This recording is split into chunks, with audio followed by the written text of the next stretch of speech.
High বন্ধুরা, আশা করি সমস্ত বন্ধুরা অনেক অনেক ভালো আছেন। আপনাদের আশীর্বাদে আমরাও খুব ভালো আছি। আমার নিউ ব্লগে সবাইকে স্বাগত। আজকে শেয়ার করছি চিড়ের পিঠে কিভাবে তৈরি করা যায়। হাফ বাটি আটা নিয়েছি, একটা ডিম নিয়েছি, পাটালি গুড় একটা নিয়েছি, এলাচ 4টে নিয়েছি আর 1 বাটি চিড়ে নিয়েছি। তবে আটার পরিমাণ যদি হাফ বাটি হয়ে থাকে 1 বাটি চিড়ে নিতে হবে। আটার পরিমাণের থেকে চিড়ের পরিমাণ বেশি, আর চিড়েটা এখানে পাতলা চিড়ে ইউজ করেছি। ডিমটা ফাটিয়ে দিয়ে দিচ্ছি, পরিমাণ মতন নুন দিয়ে দিচ্ছি, এলাচের মুখগুলো ফাটিয়ে নিয়ে দানাগুলো দিয়ে দিলাম। যদি পারেন এলাচটা পুরো গুঁড়ো করেও দিতে পারেন। ডিমের যে আঁশটা গন্ধ, সেই গন্ধটা আর কিন্তু ছাড়বে না। এলাচের সুগন্ধতে ডিমের আঁশটা গন্ধ কেটে যাবে। পাটালি গুড়টা গ্রেট করে নিচ্ছি। আমি এখানে গুড় ইউজ করেছি। আপনারা পারলে গুড় যদি না থাকে সেক্ষেত্রে চিনি মিক্সিতে গুঁড়ো করে নেবেন, সেই গুঁড়োটা দিতে পারেন। ভিডিওটা দয়া করে স্কিপ করবেন না, প্রত্যেকেরই ভালো লাগবে।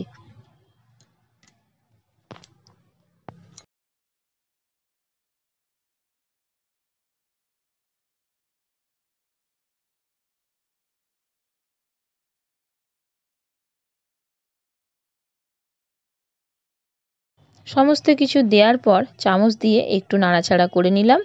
তবে চামচ দিয়ে ভালো করে মাখা যাবে না, ভালো করে হাত দিয়ে মাখতে হবে। আর এক ফোঁটাও কিন্তু জল ইউজ করা চলবে না, যেহেতু গুড় আছে, ডিম আছে, এতেই ভালোভাবে মাখা হয়ে যাবে।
চিড়ে মাখাটা কমপ্লিট হলো।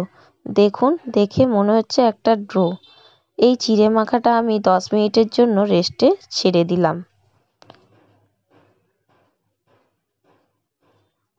10 মিনিট পর হাতটা ভালো করে ধুয়ে সর্ষের তেল হোক বা সাদা তেল হোক, 2 হাতে ভালো করে মেখে নিতে হবে। তাহলে কি হবে, হাতে আর জড়াবে না। অল্প অল্প করে নিয়ে চিড়ে মাখা গোল গোল করে শেপ দিয়ে দেবো। 2 হাতের মাঝখানে রাখলেই চ্যাপ্টা চ্যাপ্টা ডিজাইন হয়ে যাবে, আর একটু হাতে লাগবে না তেলটা মেখে নিলে। দেখুন দেখতে কতটা সুন্দর লাগছে। প্রত্যেকটা এভাবেই বানিয়ে ফেলছি।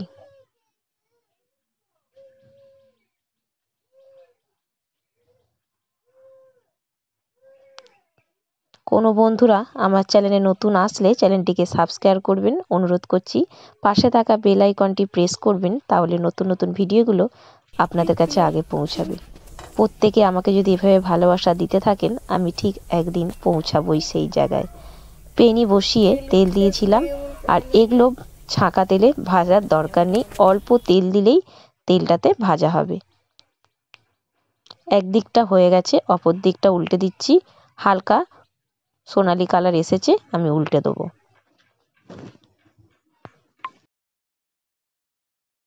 এখনকারের বাচ্চারা চিড়ে কি জিনিস অর্ধেক বাচ্চা চেনেই না, কিন্তু চিড়ে কিন্তু অনেকক্ষণ পেট ভর্তি রাখে। এরমভাবে যদি চিড়ের কিছু রেসিপি বানিয়ে দেন, আশা করি সমস্ত বাচ্চারাই খাবে।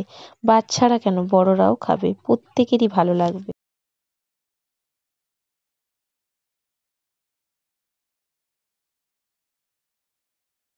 চিড়ের পিঠে ভাজবার সময় গ্যাসটা স্লো করে ভাজতে হবে আর উল্টে পাল্টে ভেজে নিতে হবে। ভিডিওটা ভালো লেগে থাকলে আপনার বন্ধুদের সাথে অনেক অনেক শেয়ার করবেন, প্রত্যেককে দেখার সুযোগ করে দেবেন। দেখুন উল্টে পাল্টে কিন্তু ভেজে নিলাম, ভাজা হয়ে গেছে, এবারে তুলে নেব। একটা লাইক একটা কমেন্ট কিন্তু ভিডিওটা দেখার পর অবশ্যই দিয়ে যাবেন। অনেক পরিশ্রম করে ভিডিও বানাই, আপনাদের একটা লাইক একটা কমেন্ট অনেক আশা করি। প্লেটটা দেখুন সাজিয়েছি, কি ভালো লাগছে দেখতে, খেতেও কিন্তু খুবই সুন্দর লাগে, না ট্রাই করলে বুঝতে পারবেন না। ছেলের স্কুলের টিফিনের জন্যই বানিয়েছিলাম, পেটটা ভর্তি থাকবে, অনেক দেরিতে তো ছুটি হয়। এখানের মতনই শেষ ভিডিওটা।